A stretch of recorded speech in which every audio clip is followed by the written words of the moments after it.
Hi there, it's Jen from modernmedicinelady.com and the Empathic Woman System. And the word of the day is dry well. So I don't know about you, but one of the things that I've noticed about most of the human beings that I know, including myself, is that there's this ironic tendency to continuously go back to something that isn't meeting our needs, and to just hope that somehow things are going to be different. Kind of like going to a dry well, putting the bucket down, and hoping that water is going to come up. And yet, every single time we put that bucket down, it's still a dry well, and there's nothing that is returning. I find this to be particularly true in relationships with people who are emotionally unavailable and people who are not capable of giving back what we so often desperately need. So I was having a conversation with a dear friend of mine, somebody that I've been friends with since we were in high school.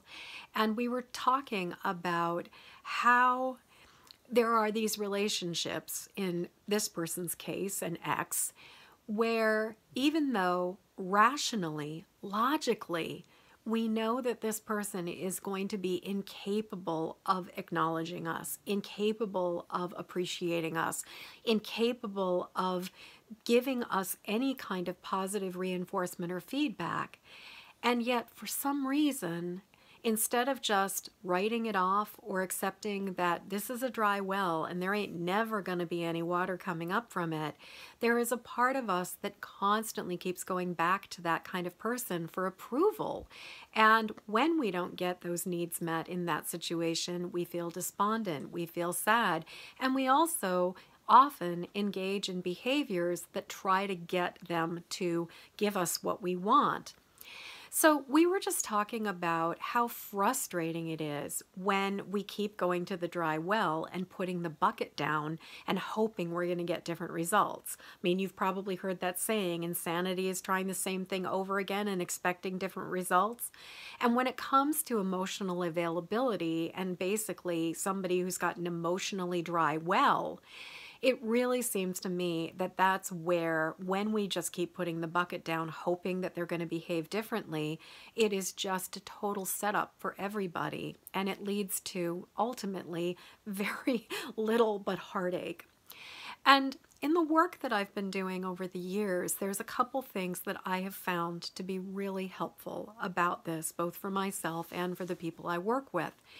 One is to just essentially acknowledge that we're not going to get our needs met from this particular source, and that to continue to go to that source and try to get those needs met is nothing but frustrating, is actually personally damaging, wounding, and harmful. So that's one part of it. And then the other part of it is to acknowledge that there are sources where we can get our needs met, as including ourself.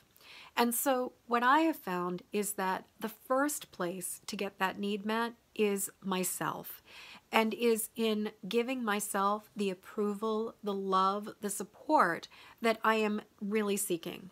And more often than not, what I find is that it's actually not our adult self that's looking for this at all, but a very young part of us, usually somewhere between the age of like maybe 2 and 11 or 12. And that kid inside of us who just desperately wants somebody to love us, to approve of us, to tell us that we're doing a really good job, that kid just really needs to know that they're seen, that they're appreciated, that they're recognized, and that we can see what they're doing. And I think that it can be really helpful to start with ourselves.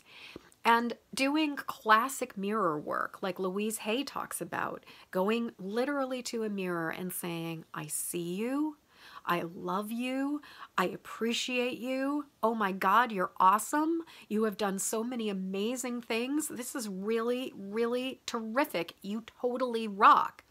And if that kind of extreme language is a little too much, then maybe just starting with, I see you, and I appreciate you, and I know that you have done, and just list the things that you can honestly claim and say, I appreciate this about myself.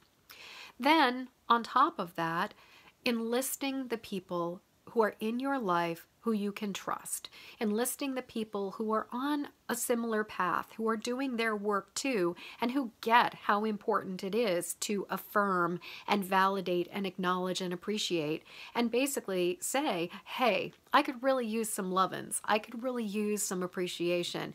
Would you just listen to me and acknowledge what I've done and give me some credit, give me some acknowledgement, just hold the mirror up for me and let me know that you can tell I've been making an effort, that I've really been doing the very best that I can, and it's good. It's more than good. It's actually awesome. So my question to you right now is, do you find yourself going to a dry well?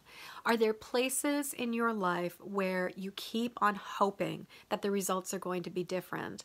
Are there people where maybe they are an emotionally dry well and yet you're still putting the bucket down hoping the results are going to be different? And if that's the case, can you cut your losses? Can you call a spade a spade? Can you acknowledge it for what it is and allow yourself to let go of that as a source that's going to meet your needs?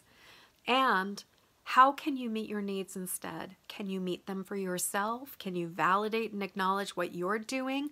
And also, are there people, or who are the people that you can turn to who are going to have your back, who are going to be down for supporting you, and who are going to be there when you just need a boost and somebody to acknowledge and appreciate and recognize everything that you have been up to and doing, and that basically who's going to be in your corner cheerleading you and saying, you rock.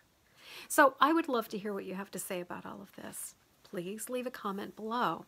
And until next word of the day, I'm wishing you peace, I'm wishing you ease, and I am wishing you that ability to walk away from dry wells and to go towards the places where you can get your needs met. In the meantime, please like my Facebook page, Modern Medicine Lady, and hit that share button below and encourage your friends to like it too. I will be eternally grateful. And until tomorrow, I'm wishing you peace.